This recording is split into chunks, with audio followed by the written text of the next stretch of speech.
Selamat datang di channel cerita kita. Sebelum lanjut ke cerita selanjutnya, yuk subscribe dan like. Absen dulu di kolom komen ya ah. Jari jemari Desi sedikit bergetar saat ia memoleskan lipstik berwarna merah muda lembut di bibirnya. Di cermin rias yang retak di sudut kamarnya, ia melihat sosok wanita yang hampir tidak ia kenali.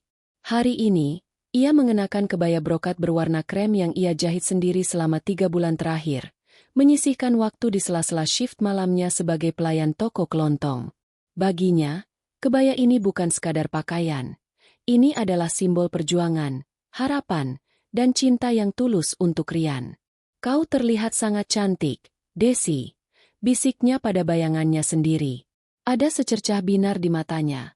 Binar yang penuh dengan optimisme bahwa hari ini adalah gerbang menuju kehidupan baru yang lebih stabil. Desi menatap 2 buah kotak hantaran yang terbungkus rapi di atas tempat tidurnya. Satu berisi kue lapis legit buatannya sendiri, dan satu lagi berisi kain batik tulis yang ia beli dengan gaji 3 bulan penuh. Ia tahu keluarga Rian adalah keluarga terpandang di kota ini, namun Rian selalu meyakinkannya bahwa cinta tidak mengenal kasta. Rian adalah pria yang lembut, atau begitulah yang Desi percayai selama 2 tahun terakhir. Dengan menumpang taksi daring yang menguras sisa uang di dompetnya, Desi menuju kediaman megah keluarga Wijaya. Sepanjang perjalanan, jantungnya berdegup kencang. Ia membayangkan senyum Rian yang akan menyambutnya di depan pintu, dan mungkin sedikit kehangatan dari calon ibu mertuanya, Ibu Rosa, yang selama ini selalu bersikap dingin setiap kali mereka bertemu secara singkat. Saat taksi memasuki gerbang besi raksasa kediaman Wijaya, Desi terpana melihat deretan mobil mewah yang terparkir rapi. Halamannya dihiasi lampu-lampu kristal gantung dan karpet merah yang membentang menuju aula samping rumah yang sangat luas. Desi merasa kerdil. Ia turun dari taksi sambil memeluk erat kotak hantarannya, merasa seperti butiran debu di tengah kemegahan marmer itu. Langkah kakinya yang menggunakan sepatu hak tinggi yang ia pinjam dari temannya terasa berat saat memasuki ruangan. Aula itu sudah dipenuhi oleh orang-orang berpakaian glamor. Aroma parfum mahal menyeruak di udara, bercampur dengan denting gelas sampanye dan tawa basa-basi para sosialita. Desi mencari sosok Rian, namun ia justru bertemu tatap dengan Ibu Rosa yang sedang berdiri di tengah lingkaran tamu-tamu penting. Ibu Rosa mengenakan gaun sutra berwarna ungu tua dengan kalung berlian yang menyilaukan mata. Begitu melihat Desi, senyum ramah yang tadinya ditujukan kepada tamu-tamunya langsung memudar, digantikan oleh gurat kebencian yang nyata. Ia menatap Desi dari ujung rambut hingga ujung kaki. Tatapannya berhenti cukup lama pada sepatu Desi yang sedikit lecet dan kotak hantaran yang dibungkus kertas kado biasa. "Oh, lihat siapa yang datang!" Suara Ibu Rosa terdengar nyaring, cukup untuk membuat beberapa orang di sekitarnya menoleh. Desi mencoba tersenyum, meski lututnya mulai lemas. Ia berjalan mendekat dan membungkuk hormat. "Selamat siang, Tante. Maaf Desi sedikit terlambat karena jalanan macet. Ini ada sedikit hantaran dari Desi." Ibu Rosa tidak mengulurkan tangan untuk menerima hantaran itu. Ia justru melipat tangan di dada dengan angkuh. "Letakkan saja di pojok sana, dekat tempat sampah. Itu tempat yang cocok untuk barang-barang murah seperti itu." Dek. Jantung Desi seolah berhenti berdetak sesaat. Beberapa tamu di sekitar mereka mulai berbisik-bisik, menutupi mulut dengan kipas atau tangan mereka. Desi mencoba tetap tenang, menelan rasa malunya dalam-dalam. Ia berpikir mungkin Ibu Rosa hanya sedang stres karena acara besar ini. "Rian di mana, Tante?" tanya Desi dengan suara bergetar. Ibu Rosa tidak menjawab. Ia justru memanggil pelayan untuk mengambilkan segelas air mineral, lalu menyiramkan sedikit air ke lantai di dekat kaki Desi, seolah-olah Desi membawa kuman ke dalam rumahnya. "Rian sedang bersiap. Dia harus tampil sempurna, tidak sepertimu yang terlihat seperti baru saja keluar dari pasar loak," ejek Ibu Rosa tanpa saringan. "Kau benar-benar tidak tahu malu, ya? Berani-beraninya menginjakan kaki di rumah ini dengan penampilan menjijikan seperti itu. Apa kau tidak sadar bahwa keberadaanmu di sini merusak pemandangan?" Air mata mulai menggenang di pelupuk mata Desi, namun ia menahannya sekuat tenaga. Ia teringat janji Rian semalam melalui telepon. "Apapun yang terjadi besok, aku akan ada di sampingmu, Des. Ibu hanya butuh waktu untuk mengenalmu. Kalimat itu menjadi satu-satunya pegangan Desi saat ini.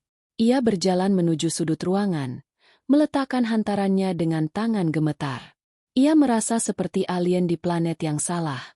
Semua mata memandangnya dengan rasa kasihan yang merendahkan, atau lebih buruk lagi, dengan rasa jijik yang murni. Desi berdiri di pojok ruangan, mencoba menghilang di balik bayang-bayang pilar besar, menunggu kekasihnya muncul untuk menyelamatkannya dari neraka ini. Namun, Desi belum tahu bahwa apa yang ia alami sekarang hanyalah permulaan.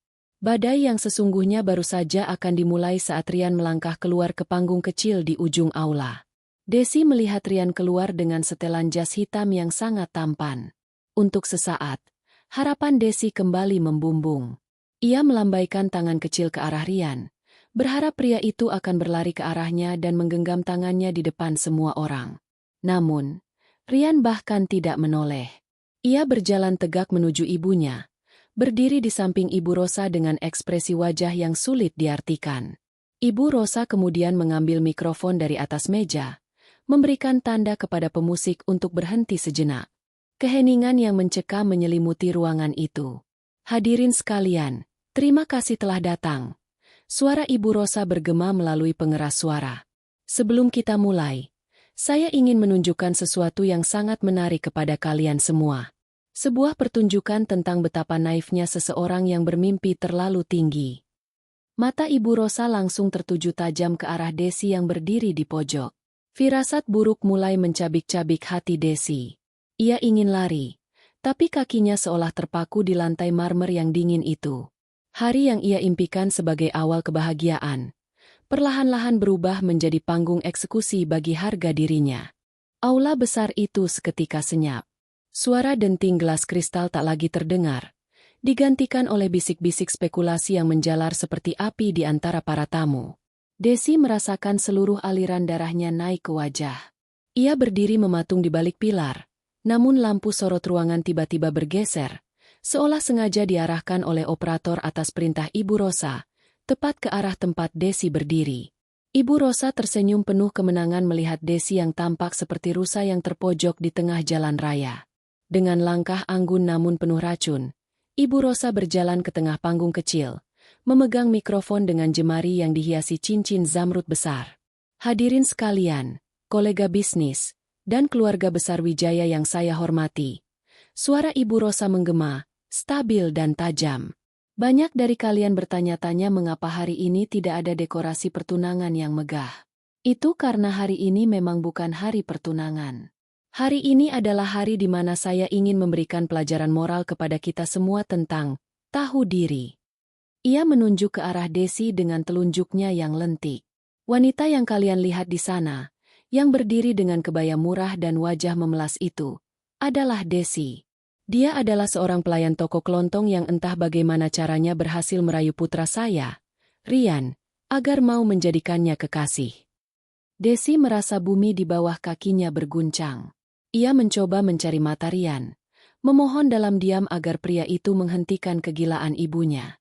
Namun, Rian hanya berdiri di sana, menyesap minumannya dengan tenang, seolah ia sedang menonton pertunjukan komedi yang biasa-biasa saja. Bayangkan. Ibu Rosa tertawa sinis.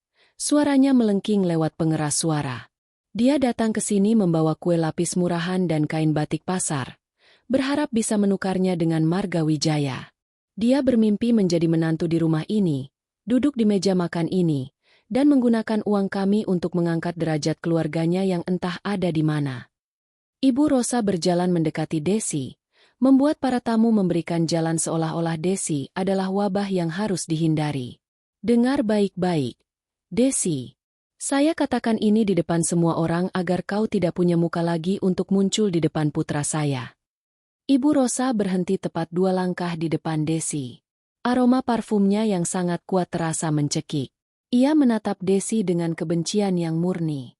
Anakku, Rian Wijaya, adalah pewaris tunggal perusahaan ini.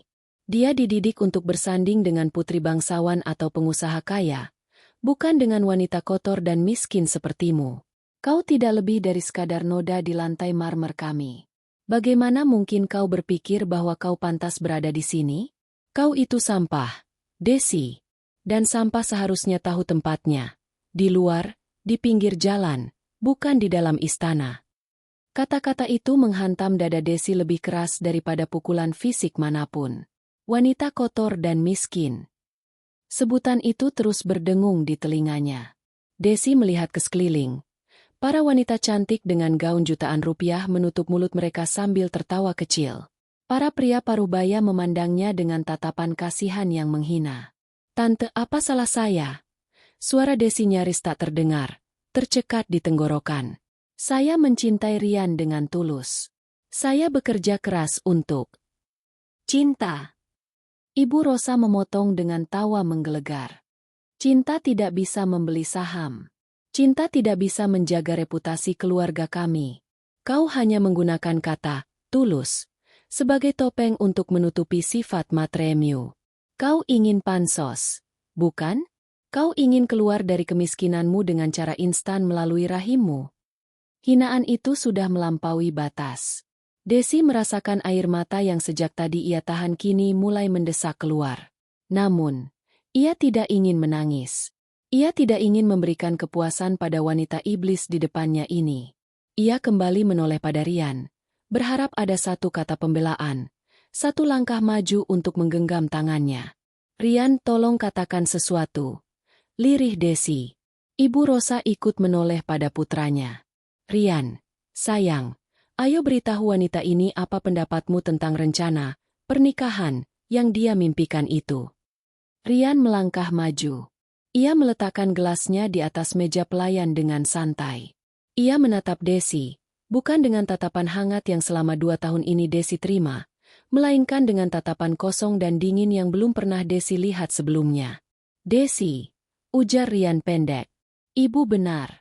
Kau memang tidak pernah masuk dalam hitunganku." Kalimat itu menjadi gong penutup yang menghancurkan seluruh harapan Desi. Di bawah sorot lampu yang menyilaukan, di tengah gelak tawa yang mulai pecah di ruangan itu, Desi menyadari bahwa pria yang ia cintai selama ini hanyalah sebuah fata morgana. Luka itu begitu dalam, hingga rasa sakitnya berubah menjadi kekosongan yang sangat dingin di dalam jiwanya. Dunia seolah berhenti berputar bagi Desi. Suara Rian yang barusan terdengar begitu datar dan dingin terus terngiang di telinganya, memantul di dinding-dinding aula yang megah namun terasa seperti penjara bawah tanah yang pengap. Desi menatap wajah Rian, mencari sedikit saja jejak kasih sayang yang biasanya terpancar saat mereka makan mie ayam di pinggir jalan, atau saat Rian berjanji akan menjaganya selamanya. Namun, wajah itu kini asing. Rian berdiri di sana dengan keangkuhan yang sempurna, seolah ia baru saja membuang sepasang sepatu lama yang sudah tak layak pakai. "Rian, apa maksudmu?" Suara Desi bergetar, hampir hilang ditelan kebisingan ruangan. Rian tertawa kecil, sebuah tawa yang merendahkan. Ia berjalan mendekat, masuk ke dalam lingkaran cahaya yang menyinari Desi. "Desi, Desi, kau benar-benar naif. Apakah kau benar-benar percaya bahwa pria dari keluarga Wijaya akan menikah dengan pelayan toko yang bahkan tidak bisa membedakan mana sutra asli dan mana kain kiloan?" Ibu Rosa ikut tertawa, suaranya melengking tajam. "Katakan padanya, Rian. Katakan alasan sebenarnya kenapa kau membawanya sampai ke tahap ini."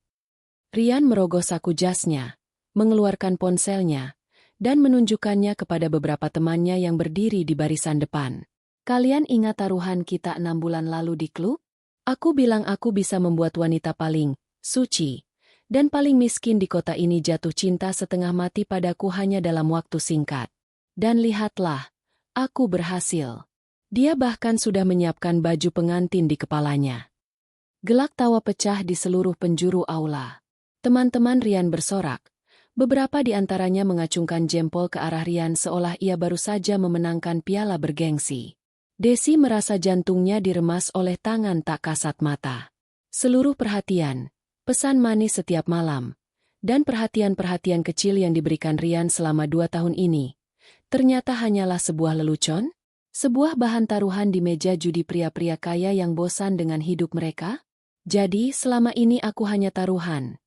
tanya Desi dengan nada suara yang kini terdengar sangat datar. Kesedihan yang luar biasa itu tiba-tiba berubah menjadi rasa dingin yang membekukan emosinya. Tentu saja, jawab Rian santai. Kau pikir kenapa aku tidak pernah membawamu ke acara resmi keluarga sebelum hari ini? Karena aku malu. Desi. Tapi ibu bilang, sebelum aku memutuskan hubungan ini, kita harus memberi kenang-kenangan yang tak terlupakan agar kau tidak berani lagi bermimpi mendekati pria-pria di level kami.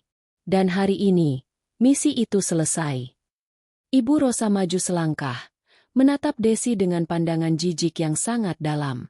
Sudah dengar sendiri, kan? Sekarang, ambil hantaran sampahmu itu dan keluar dari rumahku. Kau mengotori udara di sini. Desi terdiam. Ia tidak berteriak, tidak menjerit, dan yang paling membuat Ibu Rosa serta Rian terkejut, ia tidak menangis.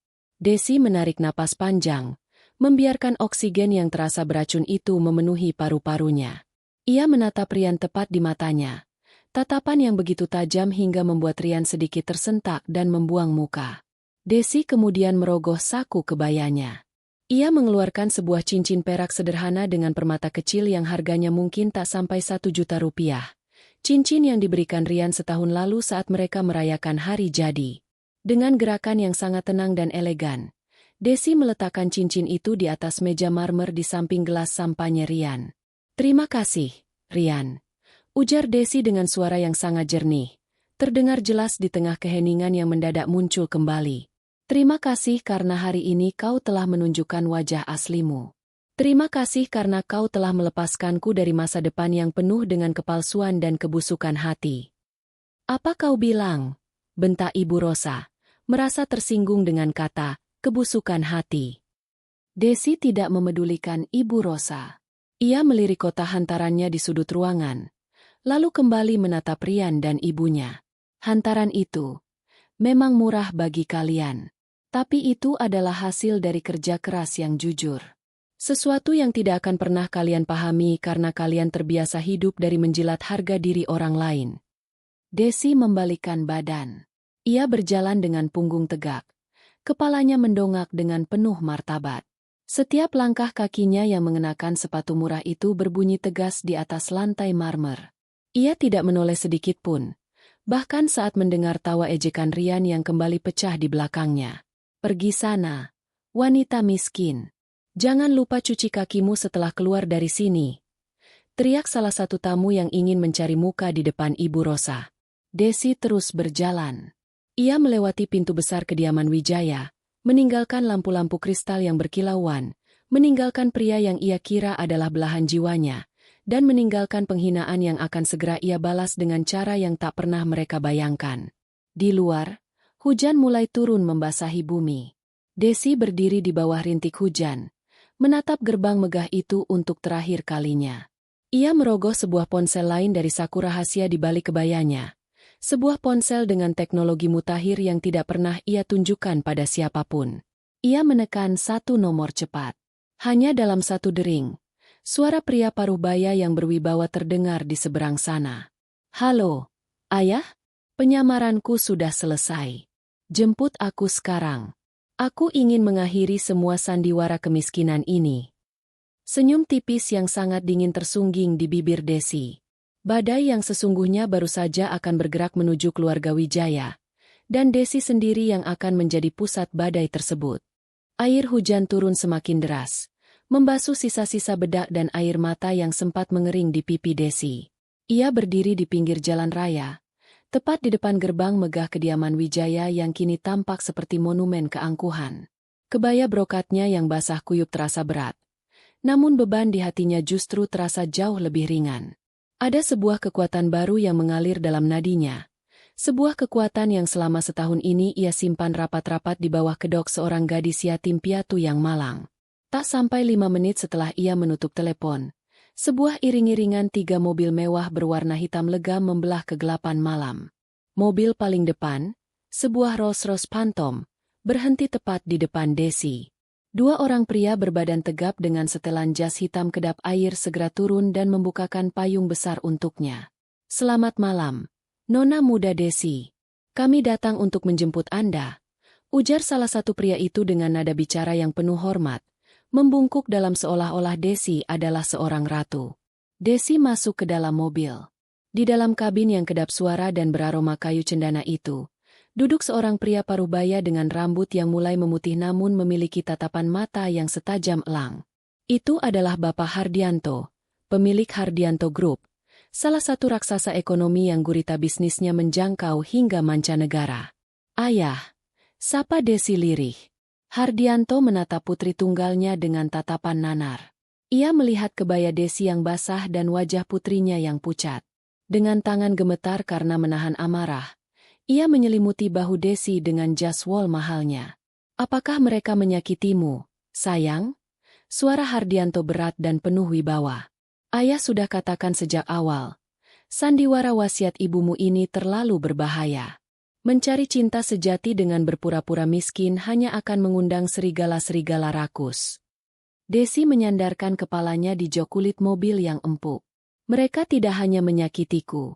Ayah, mereka menginjak-injak martabat kita. Ibu Rosa menyebutku, wanita kotor, dan Rian dia menjadikanku taruhan di meja judi bersama teman-temannya. Mendengar hal itu, Hardianto mengepalkan tinjunya hingga buku-buku jarinya memutih. Keluarga Wijaya, mereka hanyalah butiran debu dibandingkan kekuasaan kita. Mereka bahkan berutang banyak pada anak perusahaan kita untuk proyek pembangunan hotel mereka di Bali. Jangan hancurkan mereka sekarang, ayah, potong Desi tiba-tiba. Matanya yang tadi terlihat sayu kini berkilat tajam, memantulkan lampu jalanan yang melintas di jendela mobil. Aku yang akan melakukannya. Aku ingin mereka merasakan bagaimana rasanya jatuh dari puncak ketinggian ke dalam lumpur yang mereka sebut sebagai tempatku berasal. Hardianto menatap putrinya dan melihat perubahan besar. Desi yang lembut dan lugu telah mati di dalam aula tadi. Yang tersisa sekarang adalah Desi Hardianto, pewaris tunggal kerajaan bisnis yang dididik untuk tidak pernah kalah. Apa yang ingin kau lakukan? Tanya Hardianto. Besok adalah jadwal peninjauan ulang seluruh vendor dan mitra strategis Hardianto Group, bukan? Aku ingin posisi direktur utama yang ayah janjikan segera diresmikan. Aku ingin melihat wajah Ibu Rosa saat dia datang merangkak meminta perpanjangan kontrak di kantorku. Jawab Desi dengan nada dingin yang belum pernah ia miliki sebelumnya. Mobil itu melaju kencang meninggalkan kawasan elit tersebut, menuju sebuah menshan pribadi milik keluarga Hardianto yang tersembunyi di balik perbukitan. Sesampainya di sana, puluhan pelayan sudah berbaris rapi menyambut kedatangan sang nona muda. Desi melangkah masuk ke dalam kamarnya yang luas, yang ukurannya bahkan lebih besar dari seluruh lantai dasar rumah keluarga Wijaya. Ia segera melepaskan kebaya kremnya yang kini tampak seperti sampah di matanya. Ia melemparkan pakaian itu ke lantai, lalu masuk ke dalam walk-in closet miliknya yang dipenuhi oleh ribuan pakaian desainer ternama, tas-tas kulit eksotis, dan koleksi perhiasan yang nilainya bisa membeli 10 rumah seperti milik Rian. Ia memilih sebuah gaun tidur sutra berwarna hitam. Sebelum beristirahat, ia duduk di depan meja riasnya yang bertabur kristal. Desi mengambil ponsel mutakhirnya dan menelepon sekretaris pribadinya. Maya, siapkan laporan keuangan dan status utang piutang Wijaya Development. Aku ingin berkasnya ada di mejaku jam 8 pagi besok. Dan satu lagi, batalkan semua jadwal pertemuan umum. Besok, aku hanya akan menerima tamu yang memiliki kepentingan mendesak terhadap kelangsungan hidup perusahaan mereka. Baik, Nona Desi. Ada lagi. Suara Maya terdengar sigap. Cari tahu siapa saja teman-teman Rian Wijaya yang ikut dalam taruhan malam ini. Aku ingin perusahaan keluarga mereka juga masuk dalam daftar pengawasan ketat. Jika ada celah untuk akuisisi paksa, lakukan tanpa ragu. Desi mematikan ponselnya.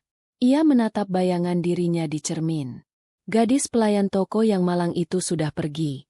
Sekarang, ia kembali menjadi dirinya yang asli, seorang wanita yang memegang kendali atas nasib banyak orang. Rian, Ibu Rosa. Bisik Desi pada kegelapan malam. Kalian bilang aku tidak pantas bersanding dengan pangeran? Kalian benar. Karena seorang ratu tidak bersanding dengan pangeran gadungan. Seorang ratu menghancurkan mereka. Malam itu, di bawah rintik hujan yang belum reda, rencana pembalasan dendam yang paling elegan baru saja disusun. Desi memejamkan mata, bukan untuk menangis, melainkan untuk mengumpulkan kekuatan sebelum ia benar-benar mengguncang dunia kecil keluarga Wijaya esok hari.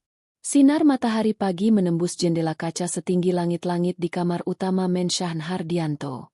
Desi terbangun bukan karena alarm ponsel yang bising, melainkan karena aroma kopi Blue Mountain yang baru saja diseduh dan diletakkan oleh pelayan di atas meja nakasnya. Ia membuka mata, dan untuk sejenak, ia teringat kejadian semalam. Namun, rasa sakit itu kini telah mengkristal menjadi ambisi yang dingin. Ia bangkit dari tempat tidur king size miliknya, melangkah menuju walk-in closet. Di sana, deretan setelan kerja dari rumah mode ternama di Paris dan Milan berjejer rapi. Desi memilih sebuah power suit berwarna merah marun yang tajam, dipadukan dengan blus sutra hitam di dalamnya. Ia mengenakan jam tangan mewah bertahtakan berlian yang harganya setara dengan 3 unit rumah di perumahan tempat Rian tinggal. Di depan cermin besar, ia merias wajahnya. Tidak ada lagi lipstik merah muda lembut yang memberikan kesan gadis lugu. Ia memilih warna bold, mempertegas garis matanya, dan menyisir rambut hitamnya hingga lurus sempurna, jatuh dengan elegan di bahunya. Saat ia berdiri tegak, sosok pelayan toko yang tertindas itu benar-benar telah lenyap. Yang ada kini adalah Desi Hardianto, pemegang tahta tertinggi di Hardianto Group. "Nona, mobil sudah siap di lobi bawah. Bapak juga sudah menunggu di ruang makan," lapor kepala pelayan dengan hormat. Desi mengangguk singkat, mengambil tas kulit buaya miliknya, lalu melangkah keluar. Di ruang makan, Bapak Hardianto sedang membaca koran bisnis sambil menikmati sarapannya. Ia menurunkan korannya saat melihat putrinya masuk. Sebuah senyum bangga tersungging di wajah pria tua itu. "Ini baru putriku," ujar Hardianto. "Kau terlihat siap untuk memakan dunia hari ini." "Aku hanya akan mengambil kembali apa yang mereka coba injak kemarin, Ayah," jawab Desi tenang sambil menyesap kopinya. Hardianto mengulurkan sebuah map hitam. "Ini laporan yang kau minta. Wijaya Development sedang berada di ujung tanduk. Proyek hotel mereka di Bali mengalami pembengkakan biaya. Mereka butuh suntikan dana segar sebesar 200 miliar rupiah minggu ini, atau bank akan menyita aset utama mereka. Dan tebak siapa satu-satunya pihak yang bisa memberikan dana itu." Desi membuka map tersebut, menatap angka-angka yang tertera dengan mata dingin. "Kita. Melalui perusahaan modal Ventura kita, H Capital." Benar. Dan hari ini, Rian serta ibunya dijadwalkan bertemu dengan pimpinan baru Hardianto Group untuk memohon kerja sama tersebut. Mereka tidak tahu bahwa ayah sudah mengalihkan seluruh hak keputusan kepadamu per pagi ini. Desi menutup map itu dengan bunyi plak yang tegas. "Terima kasih, Ayah.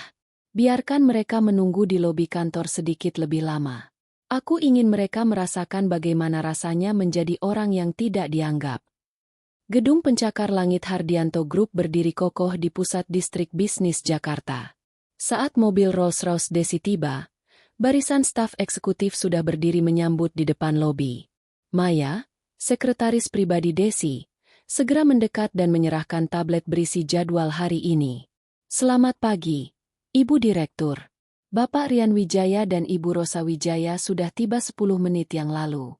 Mereka sekarang berada di ruang tunggu VIP lantai 3, lapor Maya dengan nada profesional. "Biarkan mereka di sana," ujar Desi sambil berjalan cepat menuju lift khusus pimpinan. "Beri mereka kopi paling murah yang bisa kau temukan. Jika mereka bertanya, katakan direktur utama sedang dalam rapat penting yang tidak bisa diganggu." "Baik, Bu."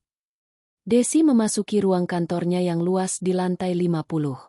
Dari sini, ia bisa melihat seluruh kota di bawah kakinya. Ia duduk di kursi kulitnya yang empuk, menyalakan layar monitor besar yang terhubung dengan kamera pengawas di ruang tunggu VIP. Di layar, ia melihat Ibu Rosa yang tampak gelisah, sesekali memperbaiki tatanan rambutnya yang sudah sempurna namun terlihat berlebihan untuk pertemuan bisnis. Rian duduk di sampingnya, sibuk dengan ponselnya. Tampak sombong namun ada gurat kecemasan di matanya. Mereka berdua mengenakan pakaian terbaik mereka. Sangat kontras dengan cara mereka memandang rendah Desi semalam. "Lihatlah mereka, Maya," ujar Desi pada sekretarisnya yang berdiri di samping meja. Kemarin mereka tertawa di atas penderitaanku. Hari ini, mereka datang membawa proposal untuk menyelamatkan nyawa mereka sendiri. Apakah Anda ingin membatalkan kontrak mereka sekarang, Bu? Tanya Maya. Desi tersenyum tipis. Sebuah senyuman yang tidak mencapai matanya. Tidak, membatalkan sekarang terlalu mudah. Aku ingin memberi mereka harapan sedikit, membiarkan mereka masuk ke dalam ruangan ini, dan saat mereka merasa kemenangan sudah di tangan, barulah aku akan menjatuhkan mereka ke dasar jurang yang paling gelap. Desi membuka laci mejanya, mengambil sebuah map berisi daftar aset keluarga Wijaya yang akan segera ia sita jika kontrak ini dibatalkan. Ia juga melihat daftar perusahaan teman-teman Rian yang ikut menertawakannya semalam. Satu persatu, ia akan memberikan kejutan yang setimpal. Maya, 1 jam lagi, suruh mereka masuk. Tapi ingat, jangan sebut namaku. Katakan saja, Ibu Direktur, sudah siap menemui mereka. Desi memutar kursinya menghadap jendela, menatap awan yang berarak. Ia bukan lagi Desi yang hanya bisa bermimpi tentang cinta. Ia adalah Desi yang akan mengajarkan pada keluarga Wijaya bahwa harga diri seseorang tidak bisa diukur dengan saldo bank, namun kekuasaan yang sesungguhnya bisa menghancurkan kesombongan dalam sekejap mata. Transformasi itu lengkap. Sang pewaris telah kembali ke singgasananya, dan badai penghakiman siap untuk dilepaskan. Di ruang tunggu VIP lantai 3, suasana terasa menyesakkan bagi Ibu Rosa. Meskipun ruangan itu sangat mewah, ia merasa gelisah karena telah menunggu lebih dari 1 jam. Bagi seorang Rosa Wijaya, menunggu adalah penghinaan. Namun hari ini ia terpaksa menelan gengsinya dalam-dalam. Keberlangsungan Wijaya Development sedang dipertaruhkan.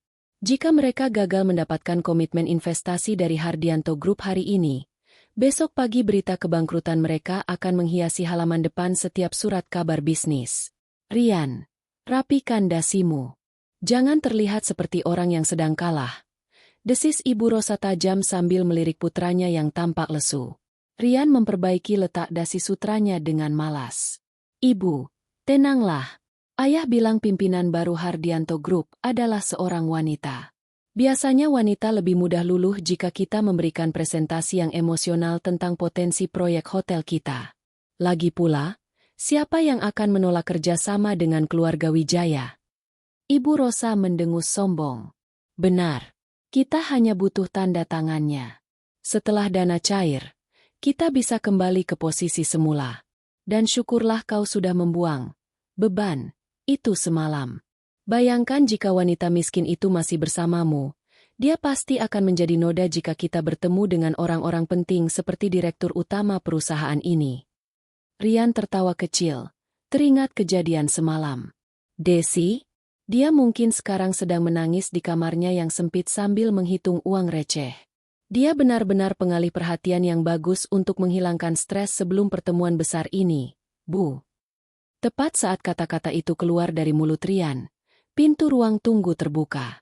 Maya, sekretaris pribadi Desi, berdiri di ambang pintu dengan ekspresi wajah yang datar dan profesional. Bapak dan Ibu Wijaya, Ibu Direktur Utama sudah siap menemui Anda di lantai 50. Silakan ikuti saya, ujar Maya tanpa basa-basi. Ibu Rosa bangkit dengan anggun, membusungkan dada seolah ia masih memegang kendali. Mereka berdua melangkah masuk ke dalam lift khusus eksekutif. Sepanjang perjalanan menuju lantai 50, Rian dan Ibu Rosa sibuk membicarakan strategi mereka. Bagaimana mereka akan meyakinkan sang pimpinan baru bahwa Wijaya Development adalah mitra yang paling menguntungkan. Namun, di balik layar, Desi sedang melihat laporan terbaru dari tim auditnya. Ternyata, kebobrokan keluarga Wijaya jauh lebih dalam dari yang ia bayangkan. Tidak hanya pembengkakan biaya proyek, tetapi ada indikasi penggelapan dana yang dilakukan oleh Rian untuk gaya hidup mewahnya. Nona, mereka sudah sampai di depan ruangan. Suara Maya terdengar melalui interkom. Biarkan mereka masuk, tapi buat mereka menunggu 2 menit lagi di depan pintu kantorku. Perintah Desi. Di depan pintu jati besar yang bertuliskan Chief Executive Officer, Rian dan Ibu Rosa berdiri dengan cemas. Setiap detik yang berlalu terasa seperti jam bagi mereka. Saat pintu akhirnya terbuka secara otomatis, Mereka masuk dengan senyum lebar yang dipaksakan. Ruangan itu sangat luas, didominasi oleh kaca besar yang memperlihatkan pemandangan kota Jakarta dari ketinggian. Seseorang duduk di kursi pimpinan yang membelakangi mereka, hanya memperlihatkan sandaran kursi kulit hitam yang tinggi dan rambut hitam yang tergerai elegan. "Selamat siang, Ibu Direktur Utama yang terhormat," sapa Ibu Rosa dengan nada yang sangat manis, bahkan cenderung menjilat. "Terima kasih telah meluangkan waktu di tengah jadwal Anda yang sangat padat. Saya Rosa Wijaya, dan ini putra saya, Rian Wijaya, dari Wijaya Development." Rian ikut membungkuk hormat. "Suatu kehormatan bagi kami bisa berada di sini. Kami membawa proposal yang sangat luar biasa untuk pengembangan properti di Bali yang pastinya akan sangat menguntungkan bagi Hardianto Group." Sosok di kursi itu masih belum berbalik. Keheningan yang panjang dan mencekam terjadi di dalam ruangan. Rian dan Ibu Rosa saling pandang, merasa bingung dengan sikap dingin pimpinan tersebut. "Keuntungan?" Suara wanita dari kursi itu terdengar, dingin, jernih, dan sangat familiar di telinga mereka. "Maksudmu keuntungan untuk membiayai taruhan-taruhan judimu, Rian? Atau keuntungan untuk membeli kalung berlian baru yang bisa kau pamerkan sambil menghina orang lain, Ibu Rosa?" Tubuh Rian membeku. Suara itu, tidak mungkin. Ia merasa dunianya seolah jungkir balik. "Atau mungkin," suara itu berlanjut, "kalian ingin menggunakan uang perusahaan saya untuk menutupi hutang-hutang akibat manajemen yang busuk dan moral yang jauh lebih miskin daripada orang yang kalian sebut wanita kotor semalam." Kursi besar itu perlahan berputar. Saat wajah sang direktur utama terlihat sepenuhnya, Ibu Rosa hampir saja jatuh pingsan jika tidak berpegangan pada pinggiran meja. Rian ternganga, matanya membelalak lebar, dan ponsel di tangannya jatuh ke karpet tebal tanpa ia sadari. Di sana, duduk Desi. Tapi bukan Desi si pelayan toko yang mereka kenal. Di depan mereka adalah Desi Hardianto, sang penguasa, sang pemilik modal, wanita yang memegang leher perusahaan mereka. "Desi?" bisik Rian dengan suara parau yang hampir tidak keluar. Desi menopang dagunya dengan sebelah tangan, menatap mereka dengan tatapan yang sangat datar, seolah ia sedang melihat serangga kecil yang mengganggu. "Selamat datang di kantorku. Silakan duduk. Kita punya banyak hal untuk dibicarakan, terutama tentang bagaimana aku akan mengakhiri kejayaan keluarga Wijaya hari ini juga." Wajah Ibu Rosa yang tadinya penuh bedak tebal kini berubah pucat pasi seperti kertas. Keruntuhan yang ia takutkan bukan lagi sekadar ancaman. Keruntuhan itu kini sedang duduk di hadapannya dengan mahkota yang berkilauan. Keheningan di ruangan lantai 50 itu begitu pekak, hingga suara detak jam dinding seolah terdengar seperti dentuman palu hakim yang menjatuhkan vonis. Ibu Rosa masih berdiri mematung. Tangannya yang terawat rapi kini gemetar hebat di atas meja jati milik Desi. Sementara Rian, pria yang semalam tertawa paling keras, kini tampak seperti orang yang lupa cara bernapas. "Tidak mungkin," gumam Rian. Suaranya pecah. "Kau, Desi, ini pasti lelucon. Ibu, katakan padaku kalau ini hanya mimpi buruk." Desi menyandarkan punggungnya ke kursi pimpinan, menyilangkan kakinya dengan anggun. Setiap gerakannya memancarkan otoritas yang tak terbantahkan. "Dunia ini memang penuh kejutan, bukan, Rian? Semalam kau bilang aku tidak bisa membedakan mana sutra asli dan mana kain kiloan. Bagaimana menurutmu setelan yang kupakai sekarang? Ini custom made dari Paris. Apakah cukup layak untuk duduk di depan pangeran sepertimu?" Ibu Rosa, yang biasanya memiliki jawaban tajam untuk segala situasi, mencoba menarik napas dalam-dalam. Otak liciknya mulai bekerja, mencoba mencari celah untuk menyelamatkan diri dari kehancuran. Ia memaksakan sebuah senyuman, meski wajahnya pucat pasi. "Desi, sayang," ujar Ibu Rosa dengan nada suara yang tiba-tiba berubah menjadi sangat lembut, hampir seperti madu yang beracun. "Oh, astaga! Jadi ini kejutan yang kau siapkan? Kau putri Bapak Hardianto? Kenapa tidak bilang sejak awal? Kami kemarin hanya bercanda. Itu hanya ujian." "Ya, benar. Ujian untuk melihat apakah kau cukup kuat untuk menjadi bagian dari keluarga Wijaya." Desi tertawa kecil, Namun tawa itu tidak mengandung kehangatan sedikit pun. Suaranya terdengar seperti gesekan es yang tajam. Ujian? Menghinaku di depan ratusan tamu, menyebutku wanita kotor, dan menertawakanku sebagai bahan taruhan di meja judi itu yang kalian sebut ujian? Kalian tidak sedang menguji kekuatanku, Tante. Kalian sedang menunjukkan kebusukan hati kalian sendiri. Rian mencoba melangkah maju, memasang wajah melas yang dulu selalu berhasil membuat Desi luluh. Des, dengarkan aku. Aku terpaksa melakukan itu. Ibu yang menekanku. Aku mencintaimu. Sungguh. Aku hanya bingung bagaimana menjelaskan latar belakangmu pada teman-temanku. Jadi aku bersandiwara. Maafkan aku, ya? Kita bisa mulai lagi dari awal. Kita bisa bertunangan secara resmi malam ini juga. Desi menatap Rian dengan tatapan jijik. Bertunangan? Dengan pria yang mempertaruhkan harga diri kekasihnya demi sebuah pujian dari teman-teman klubnya? Rian, kau bahkan tidak punya harga diri untuk dipertaruhkan. Kau hanya seorang parasit yang hidup di bawah ketiak ibumu dan kekayaan yang sebenarnya sudah keropos. Desi kemudian mengambil sebuah map merah dari laci mejanya dan melemparkannya ke tengah meja. Map itu mendarat tepat di depan Ibu Rosa. Mari kita bicara bisnis, karena itulah alasan kalian datang ke sini, bukan? Ujar Desi dingin. Di dalam sana ada laporan audit investigasi yang dilakukan timku pagi ini. Wijaya Development melakukan manipulasi laporan keuangan untuk menyembunyikan hutang sebesar 150 miliar rupiah kepada bank swasta. Selain itu, ada penggelapan dana proyek Hotel Bali yang masuk rekening pribadi Rian untuk membayar hutang judi dan gaya hidup mewahnya. Mata Ibu Rosa membelalak. Rahasia yang ia tutup rapat-rapat kini terbongkar di tangan wanita yang baru kemarin ia injak-injak. Desi, tolong. Ibu Rosa kini benar-benar memohon. Ia hampir saja berlutut di lantai marmer itu.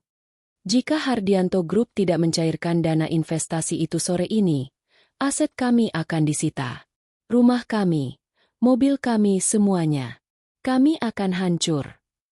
Bukannya itu yang kalian inginkan untukku semalam. Balas Desi tanpa belas kasih. Kalian ingin aku kembali ke pinggir jalan. Karena kalian merasa aku adalah sampah. Sekarang, roda itu berputar. Siapa yang sebenarnya akan berakhir di pinggir jalan? Kau tidak bisa melakukan ini, teriak Rian. Kepanikan mulai berubah menjadi amarah yang putus asa. Ayahmu adalah rekan bisnis ayahku. Beliau tidak akan membiarkanmu menghancurkan hubungan ini hanya karena masalah pribadi. Ayahku. Desi tersenyum tipis. Lalu menekan tombol interkom di mejanya. Ayah, apakah kau ingin bicara dengan mantan calon menantumu? Pintu samping ruangan terbuka, dan Bapak Hardianto masuk dengan wajah yang sangat dingin. Kehadirannya membuat nyali Rian ciut seketika. Hubungan bisnis kita sudah berakhir sejak saat kau menertawakan putriku di aula itu. Rian, ujar Bapak Hardianto tegas. Segala urusan mengenai Wijaya Development kini sepenuhnya berada di tangan direktur utama kami. Dan apapun keputusannya, itu adalah keputusan mutlak perusahaan. Desi berdiri dari kursinya, berjalan mendekati Ibu Rosa yang kini gemetar hebat. Desi membungkuk sedikit, berbisik tepat di telinga wanita itu. Semalam kau menyuruhku mencuci kaki sebelum keluar dari rumahmu agar tidak mengotori lantaimu. Sekarang, aku ingin kau keluar dari gadungku. Dan jangan khawatir, aku akan memastikan seluruh distrik bisnis tahu bahwa keluarga Wijaya sudah tamat. Maya, panggil Desi dengan suara keras. Sekretaris Maya masuk ke ruangan.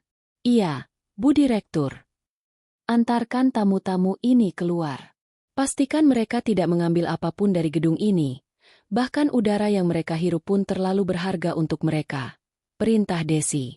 Ibu Rosa dan Rian diusir dengan tidak hormat di depan para staf yang tadi sempat mereka hina di lobi. Saat mereka melangkah keluar dari lift dengan wajah tertunduk malu, mereka menyadari bahwa pertemuan, tak terduga, ini adalah awal dari penderitaan panjang yang baru saja dimulai.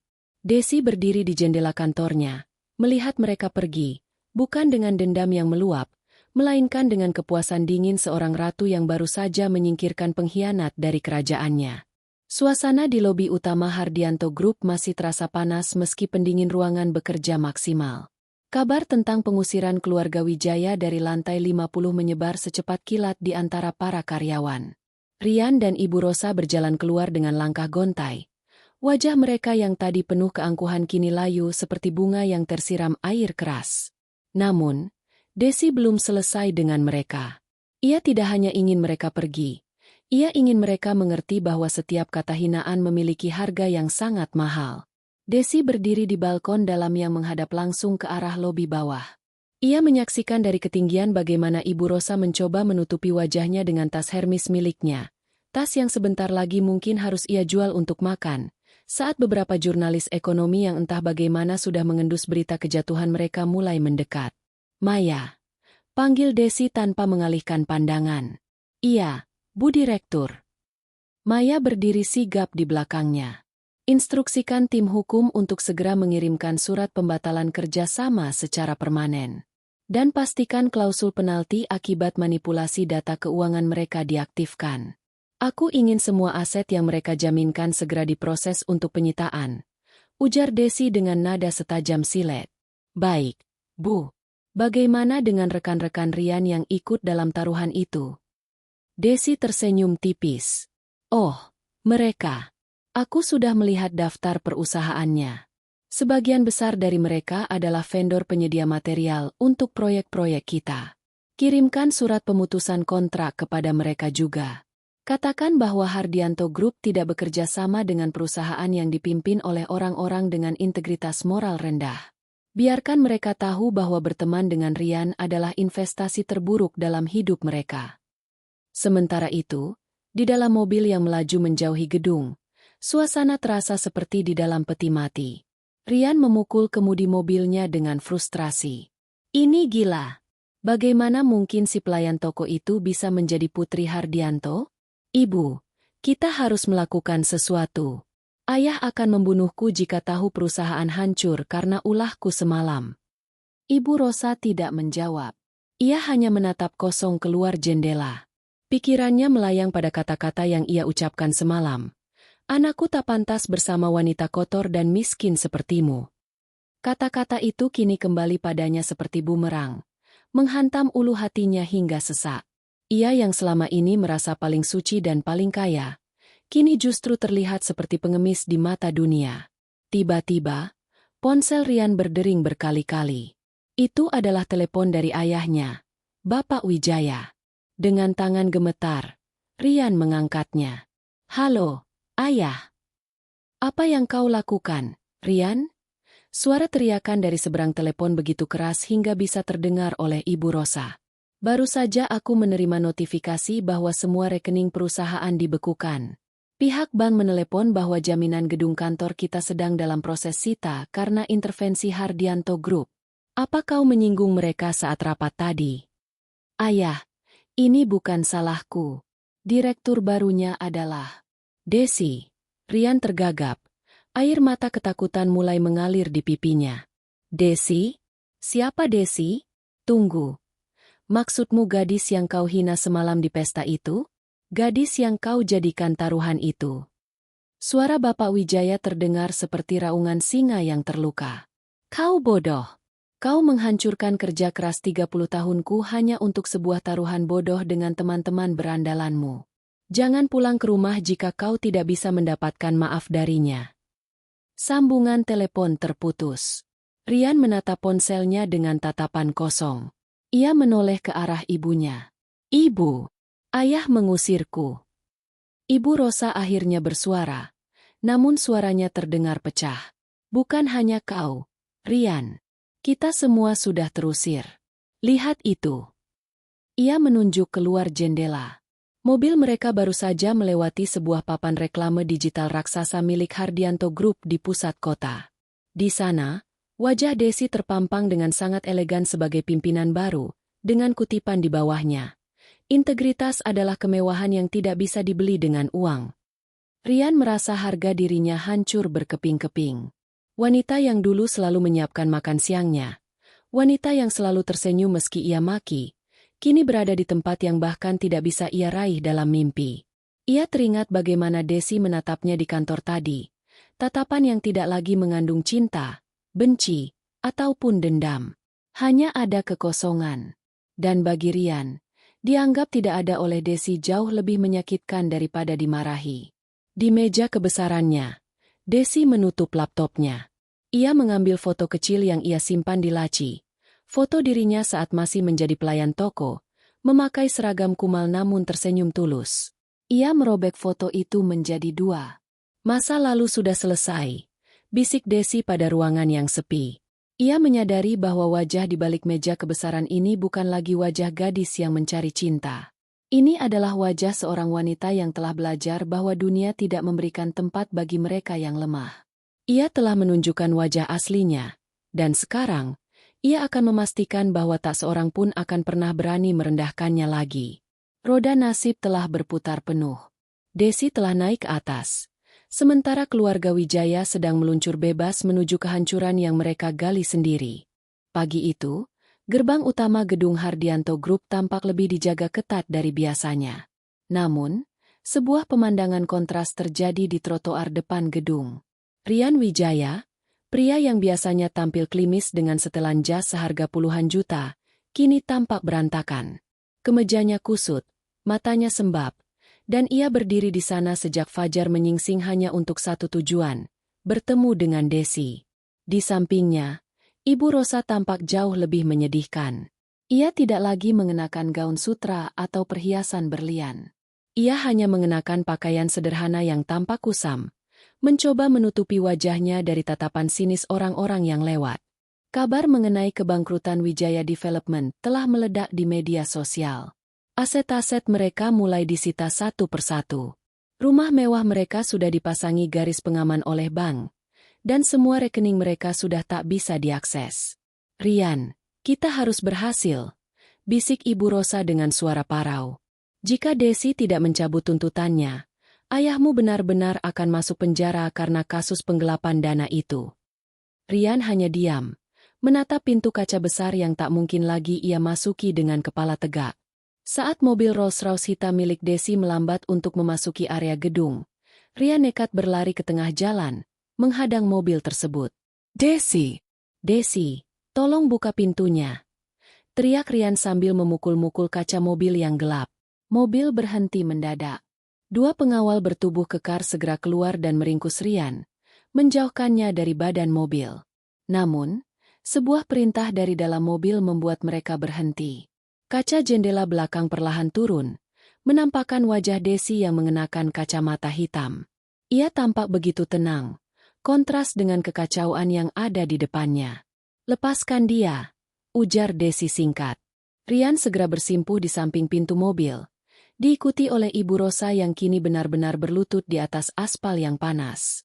Pemandangan ini menjadi tontonan para karyawan dan pejalan kaki. Ibu Rosa, sang sosialita angkuh, kini bersujud di kaki wanita yang dulu ia sebut kotor. "Desi, maafkan kami. Kami hilaf. Kami benar-benar minta maaf," isak Ibu Rosa sambil mencoba meraih tangan Desi. Namun Desi menarik tangannya menjauh. "Tolong, cabut laporan audit itu. Jangan biarkan kami kehilangan segalanya. Aku berjanji akan memperlakukanmu seperti putriku sendiri jika kau kembali pada Rian." Desi melepaskan kacamata hitamnya, menatap Ibu Rosa dengan tatapan yang sangat datar.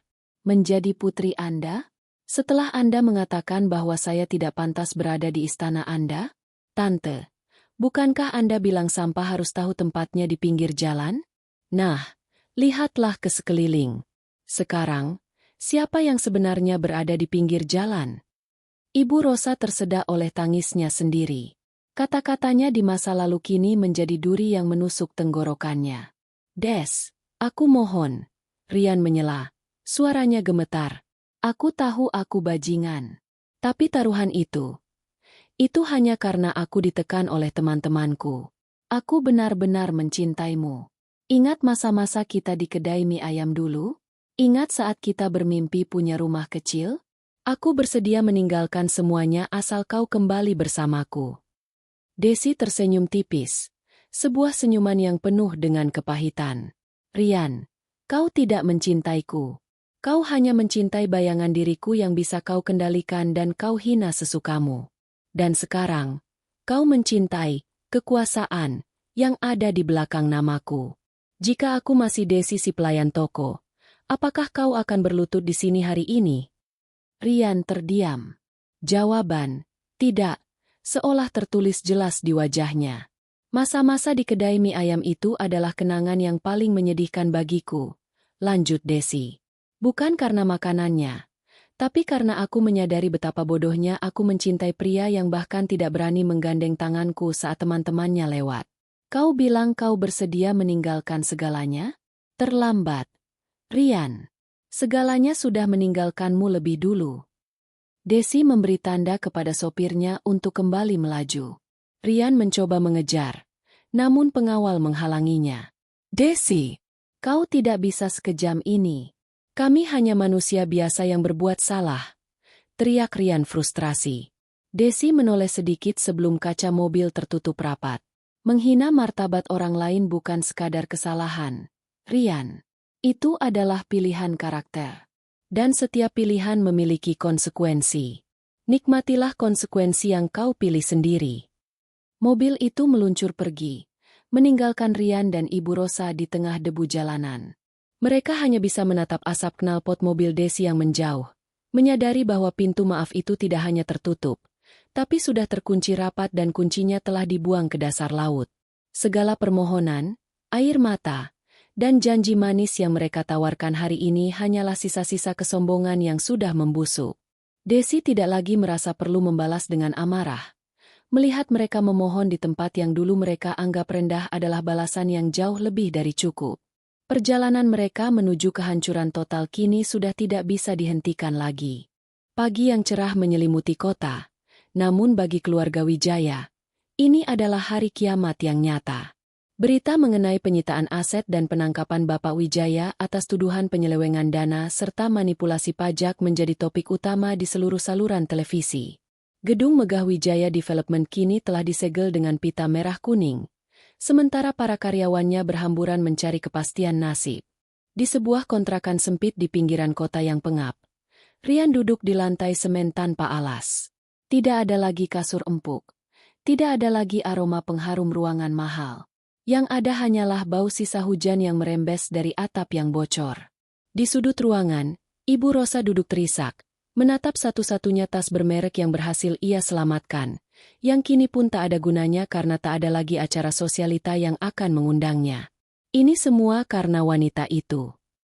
Gumam Ibu Rosa dengan suara serak. Jika saja dia tidak menyimpan rahasia itu, kita tidak akan seperti ini. Rian mendongak. Matanya merah dan cekung. Tidak, Ibu. Ini semua karena kita. Desi tidak menghancurkan kita. Kita yang menghancurkan diri kita sendiri saat kita merasa lebih tinggi dari Tuhan dan merendahkan manusia lain. Dia hanya memberikan cermin pada wajah kita, dan kita tidak tahan melihat betapa buruknya rupa kita. Ibu Rosa terdiam. Untuk pertama kalinya, ia tidak punya kata-kata untuk membela diri. Kesombongannya telah runtuh, menyisakan debu penyesalan yang terlambat. Sementara itu, di puncak gedung Hardianto Group, suasana sangat berbeda. Desi berdiri di balkon kantornya, menatap cakrawala Jakarta yang luas. Ia mengenakan gaun putih yang sederhana namun sangat elegan, tanpa perhiasan berlebihan. Di tangannya, ia memegang sebuah dokumen, surat pelunasan hutang para karyawan kecil di perusahaan Wijaya yang sempat terancam tidak digaji.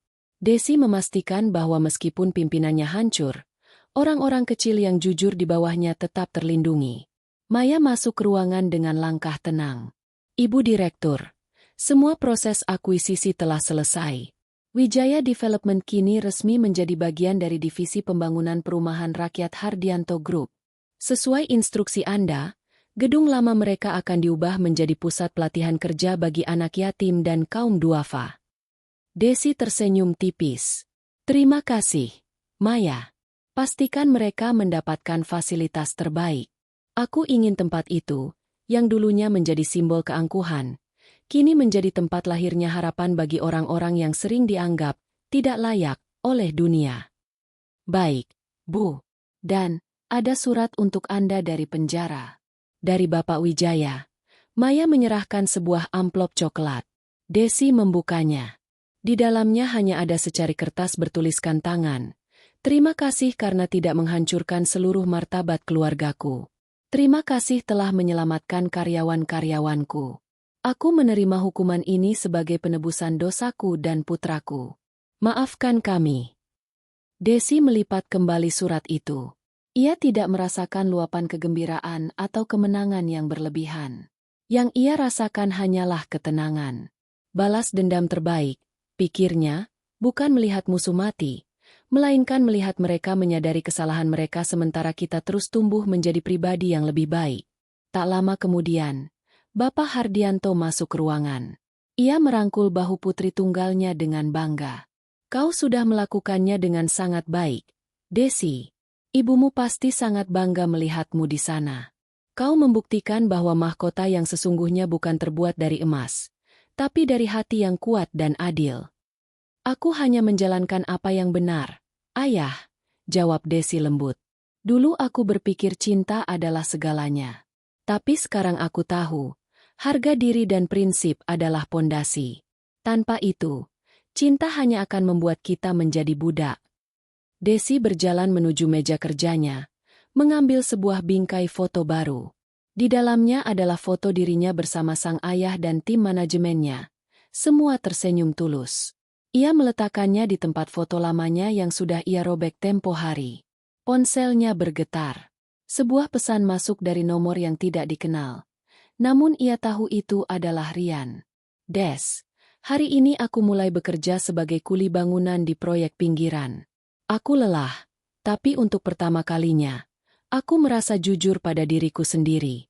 Terima kasih telah membangunkan aku dari mimpi buruk kesombonganku. Selamat tinggal. Desi membaca pesan itu tanpa membalasnya. Ia menghapus nomor tersebut, lalu mematikan layar ponselnya. Tidak ada dendam yang tersisa. Baginya, Rian dan ibunya hanyalah bagian dari bab lama yang sudah ditutup rapat. Ia melangkah menuju jendela sekali lagi, melihat matahari yang mulai terbenam, menyinari kota dengan warna keemasan. Desi Hardianto telah melewati badai penghinaan dan keluar sebagai pemenang. Bukan karena harta yang ia miliki, melainkan karena ia berhasil menjaga hatinya agar tidak menjadi sebusuk orang-orang yang menghinanya. Ceritanya tentang pelayan toko yang miskin telah berakhir. Kini, babak baru sebagai wanita paling berpengaruh yang penuh kasih telah dimulai. Desi menarik napas panjang, menghirup udara kebebasan yang sesungguhnya. Dunia di bawah sana mungkin masih luas dan penuh tantangan, namun ia siap menghadapinya dengan kepala tegak, sebagai seorang ratu yang sesungguhnya. Tamat.